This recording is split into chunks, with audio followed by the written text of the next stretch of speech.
ನಿರೀಕ್ಷೆ ಇತ್ತಾ? ಯಾವ ರೀತಿ ನಿರೀಕ್ಷೆ ಇತ್ತಂದರೆ ನಾನು ಎಕ್ಸಾಮ್ ಎಲ್ಲ ಚೆನ್ನಾಗಿ ಬರೆದಿದ್ದೆ, ಕಾನ್ಫಿಡೆನ್ಸ್ ಇತ್ತು. ದೆನ್ ಟೀಚರ್ಸ್ ಎಫರ್ಟ್ ಮೇಲೆ ದೆನ್ ದೇವ್ರ ಮೇಲೆ ವಿಶ್ವಾಸ ಇತ್ತು ಅಷ್ಟೇ, ನನ್ನ ಎಫರ್ಟಿಗೆ ತಕ್ಕಂಗೆ ಸಿಗತ್ತೆ ಅಂತ. ದಿನಕ್ಕೆ ಎಷ್ಟು ಗಂಟೆ ಅಂದರೆ ಯಾವತ್ತು ನಾನು ನನ್ನ ಮೈಂಡಿಗೆ ಪ್ರೆಷರೈಸ್ ಮಾಡಿ ಇಷ್ಟು ತಾಸು ಓದಲೇಬೇಕು, ಅದಾಗಿಲ್ಲ ಇನ್ನೂ ಓದಬೇಕು ಅಂತೇಳಿ ಯಾವತ್ತೂ ಮಾಡಿಲ್ಲ. ಏನೇ ಓದಿದ್ದೀನಿ ಮನಸ್ಸಿಟ್ಟು ಓದಿದ್ದೀನಿ, ಅರ್ಥ ಮಾಡ್ಕೊಂಡು ಓದಿದ್ದೀನಿ. ಆಮೇಲೆ ಮನೆಯಲ್ಲೂ ಅಷ್ಟು ಚೆನ್ನಾಗಿ ಎನ್ವಿರಾನ್ಮೆಂಟ್ ಕಲ್ಪಿಸ್ಕೊಟ್ಟಿದ್ರು. ದೆನ್ ಅವ್ರು ಹೇಳ್ದಂಗೆ ಅವ್ರು ಹೇಳ್ತಾರೆ, ಎಲ್ಲರೂ ಹೇಳ್ತಾರೆ ಇದಕ್ಕೆ ಇವತ್ತು ಏನು ಕಲಿಸ್ಕೊಟ್ಟಿದ್ದೀವಿ ಅದನ್ನು ಓದಬೇಕು, ಅವತ್ತೇ ಓದಬೇಕು ಅಂತ. ಒಟ್ಟು ಅವ್ರು ಇನ್ ಶಾರ್ಟ್ ಏನಂದರೆ ಟೀಚರ್ಸ್ ಹೇಳ್ದಂಗೆ ಕೇಳಬೇಕು. ಅವ್ರು ನಮಗೇನು ಬೇಕೋ ಅದು ಅವ್ರು ತಿಳ್ಕೊಂಡು ಅದಕ್ಕಿಂತ ಜಾಸ್ತಿ ನಮ್ಮ ಎಕ್ಸ್ಪೆಕ್ಟೇಷನ್ಕಿಂತ ಜಾಸ್ತಿ ನಮಗೆ ಹೆಲ್ಪ್ ಗೈಡೆನ್ಸ್ ಮಾಡ್ತಾರೆ ಅಂತ.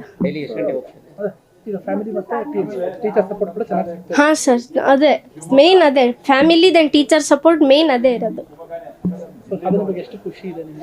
ಖುಷಿ ಅಂದರೆ ಖುಷಿ ಆಗ್ತಿದೆ ಅಷ್ಟೇ. 625 ತೆಗ್ದಿನಿ ಅಂತ ಪೇರೆಂಟ್ಸಿಗೆ ಅವರೆಲ್ಲರಿಗೂ ಗೌರವ ಬಂದಿದ್ದರಿಂದ ಖುಷಿ ಆಗ್ತಿದೆ. ದೆನ್ ಸ್ಕೂಲ್ ಅವರು ನಮಗೆ ಅವ್ರು ಹೇಳಿದರು, ನೀವು ಓದ್ರಿ ಅಷ್ಟೇ, ನಿಮ್ಮದು ಮುಂದಿನ ಏನು ಚಿಂತೆ ಬೇಡ, ನಿಮಗೆ ನಿಮ್ಮ ಕರ್ತವ್ಯ ಓದೋದು ಅಂತಿದ್ರು. ಒಟ್ಟು ಅವ್ರ ಮೇಲೆ ಅವ್ರು ಏನು ಹೇಳ್ತಾರೆ ಅದು ಬ್ಲೈಂಡ್ ಬಿಲೀಫ್ ಆಗಿ ಕೇಳಿದ್ದೀನಿ, ಟೀಚರ್ಸ್ ಹೇಳಿದ್ದು ಅಷ್ಟೇ. ವಾಟ್ ನೆಕ್ಸ್ಟ್ ಅಂದರೆ ಈಗ ನೆಕ್ಸ್ಟ್ ನಾನು ನೀಟ್ ಎಕ್ಸಾಮ್ ಕ್ರ್ಯಾಕ್ ಮಾಡ್ಬೇಕು ಅಂದ್ಕೊಂಡಿದ್ದೀನಿ. My aim is to become doctor. ಅದು ನೀಟ್ ಎಕ್ಸಾಮ್ ಪ್ರಿಪರೇಷನ್.